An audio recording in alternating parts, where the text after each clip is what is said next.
Desde que el ser humano tiene memoria, persigue un sueño imposible: burlar a la muerte y vivir para siempre. Nuestra fascinación por frenar el reloj biológico sigue viva y probablemente nunca desaparecerá.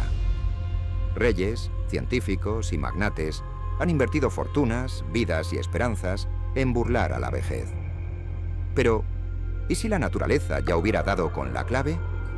¿Y si la auténtica eternidad no estuviera en el mañana, sino moviéndose sigilosa en las profundidades marinas?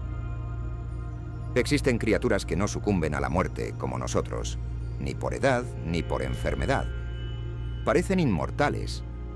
En los rincones más insólitos del planeta habitan estos seres que se niegan a abandonarnos. Desde la tortuga de Galápagos hasta el tiburón de Groenlandia, sin olvidar a la medusa inmortal capaz de reiniciar su vida una y otra vez. Son verdaderas máquinas del tiempo, desafiando los límites de la longevidad y la regeneración celular. Soy Daniel González y estás viendo Explorados. Acompáñame para descubrir qué animales le han ganado la partida a la muerte. ¿Qué secretos guardan? ¿Cómo lo lograron? ¿Y podríamos nosotros beneficiarnos de sus estrategias para vivir más y mejor? El punto de partida es en un archipiélago áspero y luminoso, arrojado por volcanes en mitad del Pacífico Oriental, frente a Ecuador. La primera descripción escrita que tenemos de estas islas llega en el año 1535, cuando el fraile Tomás de Berlanga, rumbo a Perú, fue desviado por los vientos. Lo que contó entonces, tortugas gigantes, cactus, suelos desnudos y sed que no se apaga, dibuja todavía hoy el carácter de Galápagos. Allí caminan los colosos de caparazón alto, con una calma que parece ajena a nosotros. Superan con facilidad el siglo. Muchos alcanzan los 150 años, y hasta ahí solo vemos la superficie de su misterio. Durante décadas intuimos que su longevidad no era un capricho, sino una arquitectura biológica. En los últimos años, la ciencia ha empezado a desentrañar esa estructura. Un estudio internacional de 2022, que reunió datos de decenas de poblaciones de reptiles y anfibios, mostró algo que rompía prejuicios. Ciertas especies, tortugas, cocodrilo y salamandras, exhiben tasas de envejecimiento extraordinariamente bajas, a veces cercanas a lo que llamamos senescencia insignificante. No es que no pase el tiempo, es que sus cuerpos, por fuera y por dentro, parecen acusarlo mucho menos. Entre las claves que emergen, una destaca por su obviedad engañosa: la protección física. Un caparazón no es solo una armadura contra colmillos. También puede ser un escudo contra el desgaste cotidiano que obliga a otros animales a invertir más en reparar y renovar. Pero no basta con la coraza. Hay un segundo pilar: el metabolismo. Los ectotermos, como las tortugas, toman el calor del entorno y ajustan su actividad al clima. En nosotros, mamíferos calefactados, producir constantemente energía para mantener la temperatura tiene efectos colaterales. En la cadena de reacciones que crea ATP se generan especies reactivas de oxígeno que, si se acumulan, dañan proteínas, lípidos y, sobre todo, el ADN. Los reptiles de vida lenta, con motores que giran a bajas revoluciones, fabrican menos de esos subproductos dañinos. Menos oxidación, menos estrés celular, menos prisa por sustituir piezas. La maquinaria dura más. Hay además historias personales que iluminan el cuadro, como la del solitario George, el último Chelonoidis abingdoni, que murió en 2012, pero su cuerpo siguió hablando.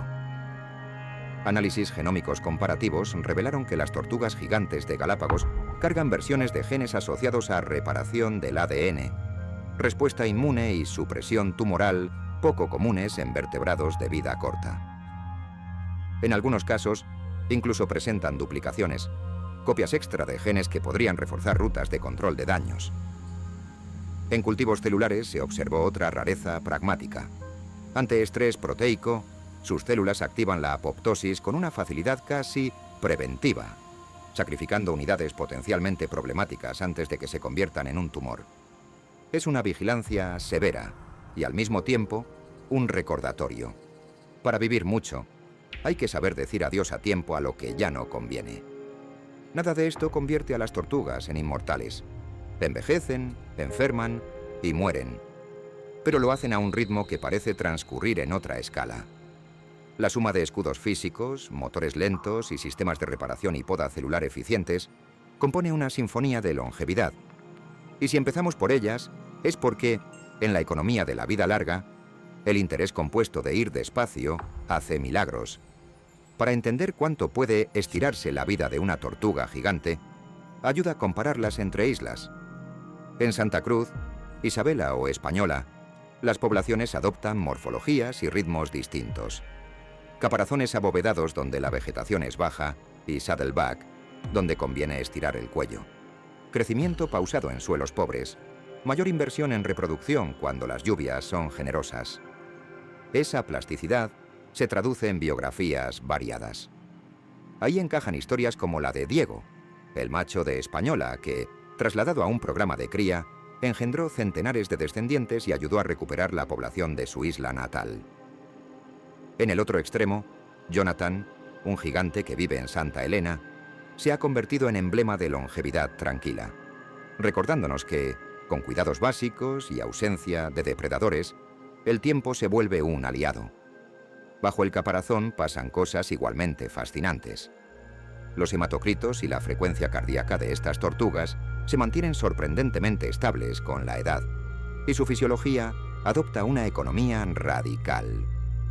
Largos periodos de descanso, pulsos de actividad cortos, digestiones lentas que exprimen fibra y agua. En cautividad, pueden entrar en auténticas temporadas de ahorro, reduciendo el gasto energético cuando el entorno se vuelve seco o pobre. Ese ahorro convive con una inmunidad robusta frente a infecciones crónicas y un umbral bajo para eliminar células conflictivas antes de que proliferen. El peaje evolutivo es evidente. Maduran tarde, ponen pocos huevos y dependen de ambientes sin grandes sobresaltos. Por eso los esfuerzos de restauración, eliminación de cabras y cerdos introducidos, reforestación con especies nativas, repatriación de juveniles criados en centros, no son solo conservación, son la infraestructura que hace posible sus carreras de fondo. Cada cría que alcanza el tamaño seguro de una mochila con patas es una victoria contra el azar. Miradas de siglos merecen paisajes estables, y eso, en Galápagos, también se construye a base de paciencia. Si pudieras sumar 20 años de vida, ¿qué harías primero? Cuéntamelo en comentarios y te leo. Tu historia puede inspirar el próximo episodio y ayudar a alguien que ahora mismo tiene miedo de envejecer. Ahora cambiemos de escenario, de la luz de lava y sal al azul profundo del Ártico. Bajo aguas que apenas ven el verano, donde la temperatura roza lo imposible y la noche es normal, se desplaza un tiburón casi mítico. No presume de dientes como un gran blanco ni de velocidad felina. Se mueve con un sigilo pesado, casi de sueño.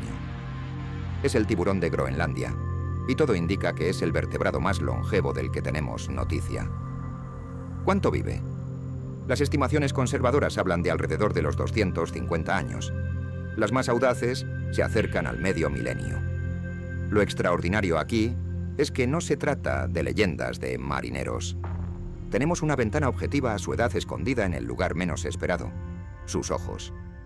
A diferencia de otros tiburones, el de Groenlandia no tiene vértebras con bandas de crecimiento que sirvan como anillos de árbol.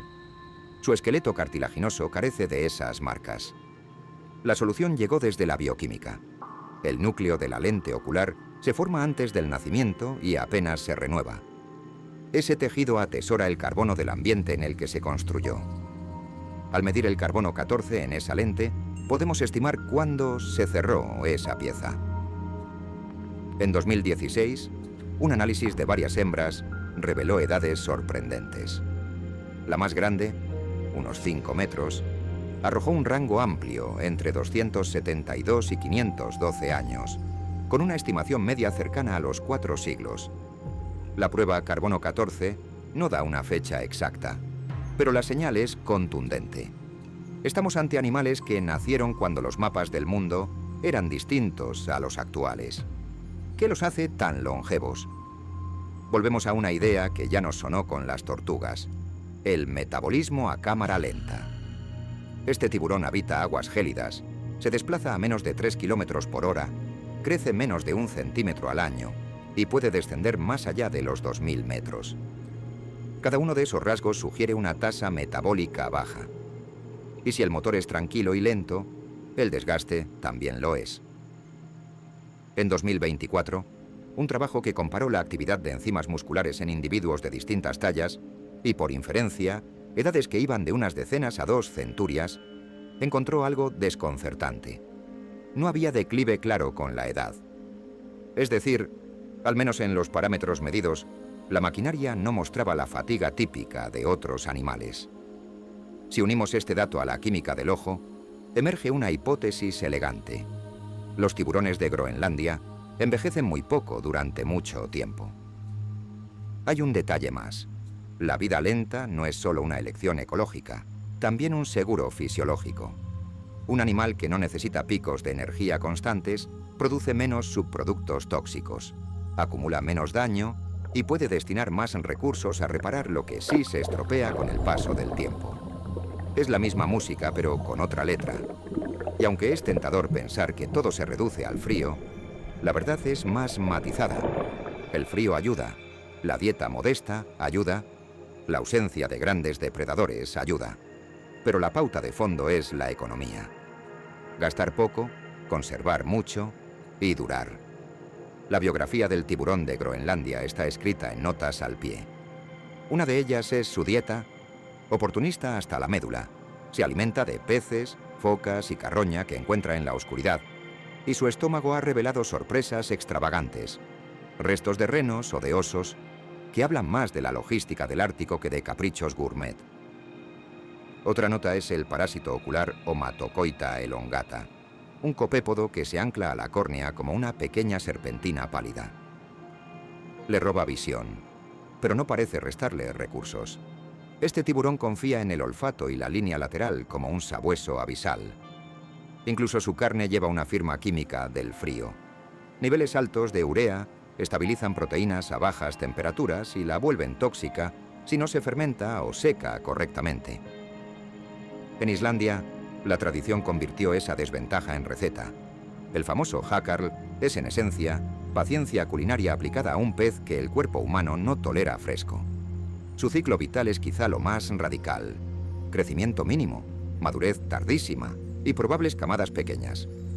Un animal que necesita un siglo para reproducirse depende de un océano que no cambie demasiado. Eso lo hace emblema de dos cosas opuestas: la paz profunda de los fondos fríos y la vulnerabilidad a nuestra prisa. La captura accidental en redes profundas o palangres es un riesgo silencioso para un gigante que casi nunca vemos. Al mismo tiempo, su estrategia nos regala pistas sobre envejecimiento. Tejidos que preservan función cuando, en otros vertebrados, declina. Músculos que no pierden del todo su eficiencia. Metabolismo que no acusa la edad al ritmo esperado. La pregunta que se abre no es si podemos copiar al tiburón, sino qué principios de su diseño. La tranquilidad, la estabilidad y la baja demanda de picos energéticos podrían traducirse, a nuestra escala, en recomendaciones sencillas: menos ruido fisiológico, menos inflamación crónica y menos carreras inútiles. A falta de ojos jóvenes, el tiburón de Groenlandia nos ofrece algo igual de valioso: un manual de lentitud. Si pensamos en las tortugas y el tiburón, un patrón empieza a definirse. Protección sumado con metabolismo contenido es igual a vidas extendidas. Dos mundos totalmente opuestos, islas ecuatoriales y abismos árticos, convergen en la misma ecuación del tiempo. Sigamos bajo el mar, pero cambiemos de arquitectura. Imagina un bosque que no toca el aire, una arboleda sumergida que no se alimenta de luz, sino del tráfico minúsculo de la columna de agua. Entre 300 y 480 metros de profundidad, frente a Hawái y en otros rincones del océano, crece un coral cuyo corazón es negro. Por fuera luce dorado, pardo y cálido. Por dentro su esqueleto es carbón pulido. Se llama Leiopathes annosa y es, que sepamos, el organismo marino esquelético más viejo que hemos fechado con precisión. Alrededor de 4.265 años. Cuando en Mesopotamia se afinaban alfabetos y en las Islas Británicas comenzaba la Edad del Bronce, estas colonias apenas inauguraban su historia. A diferencia de sus parientes someros, que albergan algas simbiontes para fabricar azúcares con el sol, los corales negros son filtradores puros.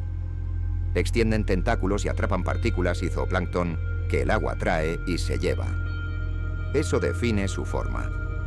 Troncos que se elevan y ramifican, como árboles buscando viento. Esa arquitectura lentísima se imprime en capas microscópicas. Apenas 4 micras de crecimiento de esqueleto al año, lo que es equivalente al diámetro de un glóbulo rojo. Los pólipos que habitan la superficie se renuevan cada pocos años, pero el armazón subyacente acumula siglos como una crónica mineral. Para datarlos, la ciencia volvió a llamar al carbono 14. Este método se basa en la desintegración radiactiva del isótopo carbono 14, que las plantas incorporan durante la fotosíntesis y los animales al comer. Al morir, el organismo deja de absorberlo, y la cantidad conocida de este isótopo que queda permite calcular el tiempo transcurrido desde su muerte. Muestras tomadas con mimo de colonias profundas, analizadas con aceleradores que cuentan átomos, permitieron reconstruir edades que obligan a cambiar escalas mentales. Lo más bello del hallazgo no es solo el número, sino su significado ecológico. Estos corales prosperan en constancias duras, de oscuridad, frío y corrientes estables, que los protegen de las sacudidas térmicas, químicas y biológicas de la superficie. Crecen donde poco cambia, y su lentitud es compatible con un mundo manso. La historia evolutiva de la familia también es antigua. Los ancestros de los corales negros ya estaban diversificándose en el Silúrico, hace más de 430 millones de años, cuando el mar era de trilobites y vertebrados sin mandíbula. Desde entonces, filtran y construyen. Su éxito no es el del brillo coralino de postal, sino el de la paciencia. Si al tiburón lo hacía longevo la economía del gasto, aquí lo es la economía del entorno. Pocas sorpresas, poca prisa y poco daño. ¿Te angustia ver pasar los años sin respuestas? Suscríbete a Explorados y activa la campana. Cada semana te acerco ciencia que te devuelve algo de lo que más duele perder: tiempo y claridad. Mirar de cerca un coral negro es leer geología en clave biológica. Su esqueleto orgánico mineral registra en capas finísimas la química del mar, incluyendo la señal bomba del radiocarbono liberado durante las pruebas nucleares de mediados del siglo XX. Esa firma permite validar tasas de crecimiento y convertir a estas colonias en archivos de largo plazo. Mientras, en la superficie viva, la vida es bulliciosa. Pólipos con tentáculos plumosos capturan copos de plancton, peces juveniles encuentran refugio entre las ramas, crustáceos y gusanos serpentinas construyen microhábitats. Todo con una delicadeza extrema. Crecer 4 micras al año significa que una rotura de unos pocos milímetros equivale a siglos perdidos. Por eso la pesca de corales preciosos y el arrastre de fondo dejan cicatrices que tardan demasiadas generaciones en cerrar. En lugares como Hawái se han impuesto vedas y cuotas estrictas para especies de interés comercial, y buena parte del comercio pasa por especies no tan longevas. Aún así, la tentación de un oro negro marino persiste. En términos evolutivos, los Antipataria, el orden de los corales negros, han explorado 2 estrategias morfológicas: látigos flexibles que se arquean con la corriente y arbustos rígidos de ramas finas. Ambas maximizan el encuentro con partículas alimenticias en aguas donde la luz no manda. A la reproducción, llegan con gametos que liberan al agua o con larvas planctónicas que buscan un sustrato firme en laderas y montes submarinos. Una vez establecidas, no necesitan prisa. Su éxito depende de la constancia. Y sin embargo son cronistas de cambio. Variaciones en isótopos de carbono o nitrógeno a lo largo del esqueleto revelan épocas de mayor productividad o intrusiones de masas de agua distintas. Proteger un bosque de coral negro no solo conserva un hábitat, preserva una biblioteca que nos cuenta, literalmente, cómo ha respirado el océano durante milenios. Si el tiempo se pudiera tocar, se parecería mucho a estas varas doradas con un corazón oscuro. Los corales negros, por su parte, cuentan el tiempo en capas finísimas de carbón orgánico y minerales. En su esqueleto se puede leer no solo su edad, sino cambios del océano, variaciones en isótopos que marcan alteraciones de productividad, de corrientes, de química del carbono. Son, literalmente, archivos vivientes. Cuidarlos es preservar una biblioteca que no podemos reimprimir. El crecimiento de 4 micras al año es poesía de paciencia.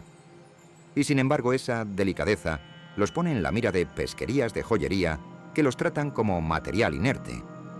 Si algo enseña la cifra 4265, no es qué viejo es, sino qué fácil es romper siglos en un minuto.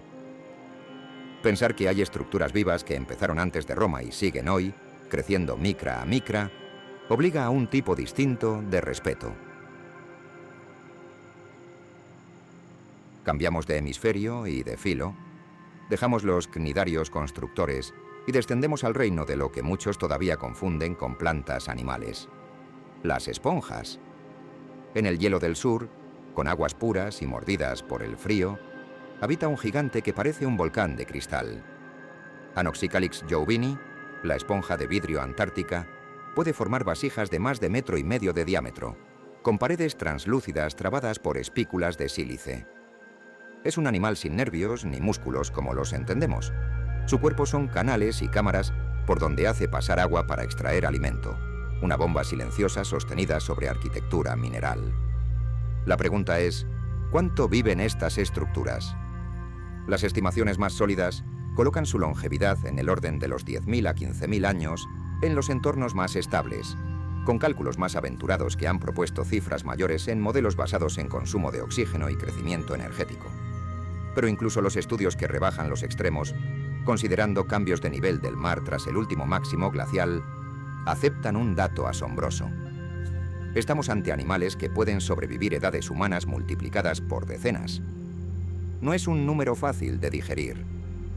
Significa que una misma colonia ha visto avanzar y retroceder hielos, y que su estrategia de mínimo gasto, máximo reciclaje interno y crecimiento milimétrico funciona a la escala de eras. Las esponjas de vidrio deben su nombre a sus espículas silíceas, 6 radios que se ensamblan en geometrías que desafían ingenieros.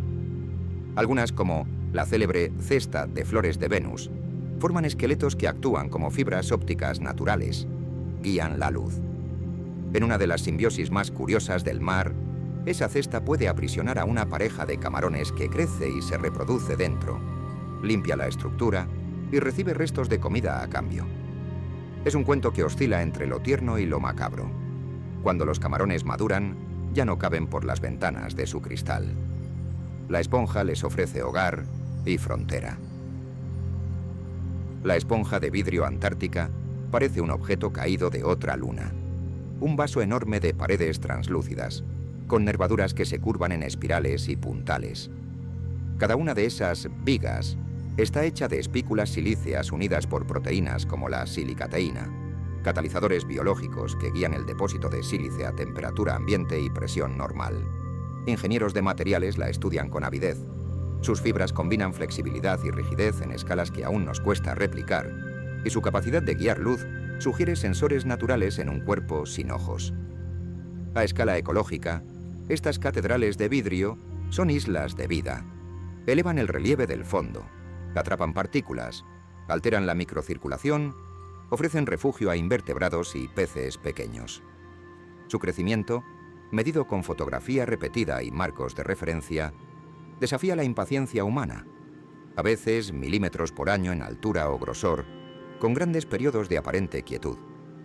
Más allá de su arquitectura, su fisiología es igual de sorprendente, ya que aunque carecen de nervios, las hexactinélidas coordinan su bombeo con impulsos eléctricos que viajan por un tejido sincitial. Ante sedimento en suspensión, apagan el flujo durante minutos para no colmatarse. Un solo ejemplar puede filtrar cientos de litros al día y albergar microbios que oxidan amonio, cerrando ciclos de nitrógeno y sílice. Sus parientes forman arrecifes de esponjas de vidrio en el Pacífico. En la Antártida, el calentamiento y la acidificación ya amenazan la deposición de sílice y el reclutamiento larvario. El continente que habitan es una paradoja. Estable en sus profundidades, brutalmente dinámico en su borde. Icebergs que raspan el fondo, barren comunidades enteras. Cuando el hielo se retira, la luz penetra y otras esponjas, algas y ascidias intentan colonizar. En bahías y ensenadas protegidas, prosperan grandes agregaciones que, al morir, dejan esteras de sílice donde otras esponjas se asientan. Es un ciclo lento de construcción y herencia, el esqueleto del pasado como suelo del futuro. Reproductivamente combinan estrategias asexual y sexual, fragmentos que prenden si el daño es limpio y larvas que viajan poco, lo que favorece poblaciones muy locales. Todo esto encaja con la lección de la longevidad. Gastar poco, reciclarlo todo, apostar por estructuras que duren más que sus habitantes celulares. Si la tardanza fuera una virtud, estas esponjas serían santos. Anatómicamente, lo que más desconcierta a quien mira por primera vez a una esponja es lo que no hay. No hay boca única, ni estómago en un sitio, ni cabeza. Todo es superficie funcional. Esa ausencia de centralización, sin embargo, no implica torpeza. Es otra manera de ser. En ambientes extremos, la vida privilegia diseños que resisten, no que corren. Y aquí volvemos al principio de nuestro viaje. Motores de baja potencia, estructuras reforzadas, entornos constantes. Si en la superficie el estrés térmico o químico resta años, al sur del mundo la quietud los regala. Y aunque pareciera que ya nada puede sorprender, nos queda la criatura que, más que estirar el tiempo, lo retuerce. Turritopsis dohrnii, la medusa inmortal, tiene apenas unos milímetros de diámetro en su fase adulta. Nació en descripciones del siglo XIX, pero su truco más famoso pasó desapercibido hasta que, en los años 80, unos estudiantes observaron en laboratorio algo que no debiera ocurrir: medusas que, ante daño o estrés, no morían, sino que regresaban a una forma infantil. En 24 horas, el animal compacto se organiza en un pólipo, se fija y, desde esa colonia, emerge de nuevo una medusa. El proceso se llama transdiferenciación. Células adultas que apagan su identidad y asumen otra, encajando de nuevo en un plan corporal previo. Para entender la rareza hay que repasar su ciclo. Como otros cnidarios, la Turritopsis alterna una fase sésil de pólipo, que brota pequeñas medusas, con una fase medusoide libre nadadora, sexual. Lo esperable, lo que hace todo el mundo, es que la medusa sea el final. Se reproduce y muere. Aquí la flecha se dobla. Si la medusa sufre hambre, daño físico o cambios bruscos, puede desorganizarse y descender un escalón en su propio árbol ontogénico. Es, por usar una imagen prohibida en la naturaleza, una mariposa que vuelve a oruga cuando debería caer al suelo. Ese bucle, en condiciones ideales, puede repetirse varias veces. En cautividad se han documentado decenas de ciclos de rejuvenecimiento en periodos de semanas, meses o años. A escala celular, es como si fuera magia de laboratorio. Reprogramación sin embrión, es decir, un tejido que recuerda ser otra cosa. La inmortalidad, claro, tiene asteriscos. Estas medusas no son invencibles. Tortugas, peces y babosas marinas se las comen, y en el mar abierto abundan peligros vulgares. Su don es potencial. No envejecen por culpa de la edad, no acumulan destino. Mueren si lo hacen por accidente, depredación o condiciones adversas. Y eso, lejos de restarles valor, las vuelve más interesantes. Lo que nos interesa no es la fantasía de vivir para siempre, sino la biología de cómo se borra y se reescribe la identidad celular sin tumores y sin caos. En Japón, un investigador perseverante ha mantenido colonias de Turritopsis durante años, alimentándolas con microraciones de artemia troceada bajo el microscopio. Esa paciencia monástica nos regaló cifras y observaciones. En el laboratorio, algunos individuos reiniciaron su ciclo hasta 10 veces, con intervalos de un mes. ¿Qué nos dice eso? Que existen programas genéticos y redes de señalización capaces de desandar el camino. Y aunque es tentador saltar de ahí a aplicaciones humanas, conviene ser prudentes. Nuestro tejido es otro mundo, y lo que en una medusa de 2 milímetros es coreografía, en un mamífero puede ser oncología. Un detalle menos conocido es su ecología viajera. La Turritopsis dohrnii aparece hoy en puertos y ensenadas templadas del Mediterráneo y el Atlántico, probablemente dispersada en el agua de lastre de barcos, y durante años se confundió con parientes cercanos, lo que enredó su fama de eterna. En el laboratorio, el regreso a pólipo no es un salto ciego. Va acompañado de una reescritura ordenada del tejido, con matrices extracelulares que se remodelan, células que recuperan plasticidad y rutas de señalización que cambian de marcha como si una orquesta siguiera una nueva partitura. El resultado no es clonación, sino continuidad. El mismo genoma se reubica en un cuerpo distinto. También importa el contexto. Temperatura, salinidad y disponibilidad de alimento actúan como interruptores ambientales que facilitan o bloquean el reinicio. En el mar, esos ensayos no son gratis. Cuando fallan, la medusa muere. Cuando salen bien, el pólipo brota nuevas medusas y la línea sigue. Para nosotros, la lección es doble. La inmortalidad aquí no es invulnerabilidad, es manejo preciso de estados celulares. Y ese control depende tanto del programa interno como del escenario donde se ejecuta. Aún así, el horizonte que abre Turritopsis es fascinante. Comprender cómo reprogramar sus células, cómo coordina tejidos distintos, cómo evita proliferaciones descontroladas, puede ofrecer pistas para medicina regenerativa. Reparar sin cicatriz, rejuvenecer sin riesgo y revertir un daño localizado. No será mañana, pero el mapa ya tiene una flecha. Hemos seguido una hilera de migas que lleva a una moraleja incómoda y hermosa. La vida larga rara vez es un golpe de suerte. Es una estrategia. A veces toma forma de escudo. Un caparazón que reduce riesgos y libera recursos para reparar. A veces, de motor lento. Metabolismos parsimoniosos que generan menos basura.